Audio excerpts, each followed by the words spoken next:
Friends, ఇప్పుడు మనం న్యూఢిల్లీలోని ఇందిరాగాంధీ హౌస్ మాజీ మంత్రి ఇందిరాగాంధీ నివాసానికి వచ్చాము. ఇప్పుడు అది మ్యూజియంగా మార్చారు. ఆమె ఉపయోగించిన వస్తువులు, బట్టలు, పుస్తకాలు, ఫోటోలు ప్రదర్శన రూపంలో చూపిస్తున్నారు. ఆమె ఆఫీస్ రూమ్ కూడా అలాగే ఉంచారు. ముఖ్యంగా ఆమె హత్య జరిగిన ప్రదేశం అన్నమాట. అక్కడ కంచుతో కవర్ చేసి ఉంచారు. ఆవిడ 1984లో అక్టోబర్ 31న ఇందిరాగాంధీ గారు అక్కడే హత్యకు గురయ్యారు. ఆ తర్వాత ఆ ఇల్లు మ్యూజియంగా మార్చారన్నమాట.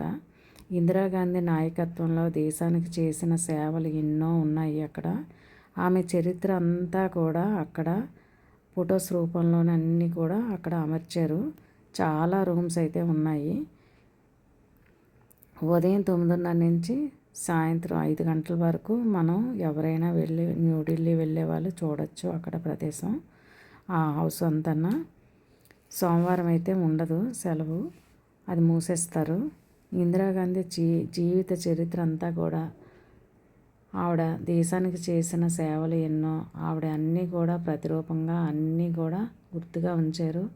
ఆవిడ వాడే వస్తువు ప్రతిదీ కూడా అక్కడ అమర్చారు, బట్టల దగ్గర నుంచి అన్నీ కూడా.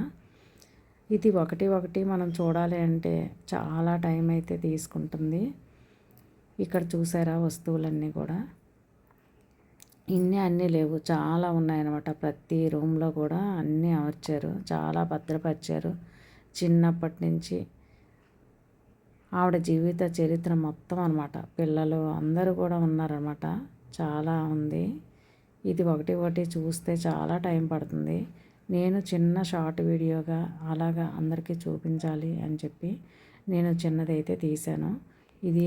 ఇది లైబ్రరీ లాగా ఉందన్నమాట ఈ రూము. అక్కడ డైనింగ్ రూమ్స్ అన్నీ కూడా అలాగే ఉంచారన్నమాట. చూడండి ఒకసారి.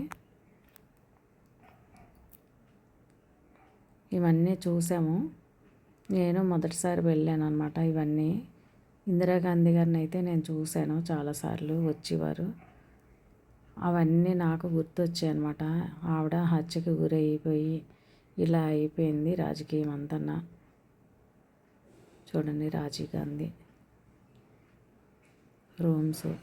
ఇక్కడ ఇందిరాగాంధీ ఇంటి ముందని మేము తీసుకున్నాము ఇలా ఫోటో. ఇక్కడ గోడ మీద కూడా ఇలాగా చెక్కారమ్మా, ఇలాగా అది అమర్చారు. చూడండి ఫ్రెండ్స్.